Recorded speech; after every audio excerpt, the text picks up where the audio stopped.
বাড়িতে যতই কাতলা রান্না হোক, বিয়েবাড়ির কাতলার স্বাদ কিন্তু একদম অন্যরকম, তাই না? আজ তাই বিয়েবাড়ির স্বাদে কাতলা সুন্দরী রেসিপি। আমি পারমিতা, আর আপনারা দেখছেন দুর্গার হেসেল। সরাসরি চলে এলাম দুর্গার হেসেলে। প্রথমে মাছগুলো ভেজে নেবার জন্য সর্ষের তেল ব্যবহার করেছি, আর মাছগুলোকে ভেজে নিচ্ছি। এখানে মাছগুলোতে নুন, হলুদ আর পাতিলেবুর রস মাখানো আছে। পাতিলেবুর রস মাখিয়ে রাখলে যাদের মাছে একটু আঁশটে গন্ধ লাগে, সেই ব্যাপারটা কিন্তু কেটে যায়। মাছগুলো সমস্ত ভেজে নিয়েছি। আমাদের রান্নার জন্য লাগবে পোস্ত বাটা, সর্ষে বাটা, কাঁচা লঙ্কা বাটা। তো এখানে পোস্ত বাটা নিয়েছি, আর সর্ষের সাথে কালো এবং সাদা দুরকম সর্ষে, আর তার সঙ্গে কাঁচা লঙ্কা বেটেছিলাম। তবে লঙ্কাগুলো লালচে রঙের ছিল, তাই এখানে সর্ষে বাটার রঙটা একটু লালচে।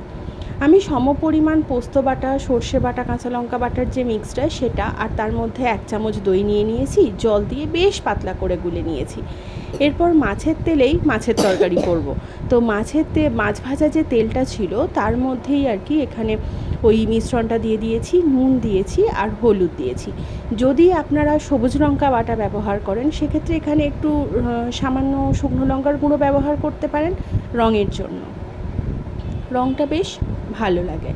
আর গ্যাসের ফ্লেমটাকে একটু মিডিয়াম রেখে তারপর ওই মিশ্রণের মধ্যে মাছগুলোকে দিয়ে দিয়েছি আর ফুটতে দিয়েছি। মিনিট 10 মতো ফুটে গেছে। তো গ্যাসের ফ্লেমটা কিন্তু লো টু মিডিয়াম ছিল, সেই অবস্থাতে ফুটেছে। তারপর এখানে বেশ কয়েকটা কাঁচা লঙ্কা দিয়ে দিচ্ছি। এই লঙ্কাগুলোকেই বেটেছিলাম, তাই অত সুন্দর রঙ এসেছিল। তারপর ওপর থেকে বড় চামচের 2 চামচ মতো সর্ষের তেল। তারপর গ্যাসের ফ্লেমটাকে হাইতে রেখে আর মিনিট 5 মতো ফুটিয়ে নিয়েছি। ব্যাস, রান্না এখানেই রেডি। আমি তো এটাকে ভাতের সাথে সার্ভ করার জন্য একটু হালকা ঝোল রেখেছিলাম। যদি মনে করেন ঝোলটা বেশ গামাখা করে নিতে পারেন, তাহলে একটু তেল তেলে হয়ে যাবে। আর এমনিতেও ঠান্ডা হলে ঝোলটা অবশ্য অনেকটা বসেই যায়।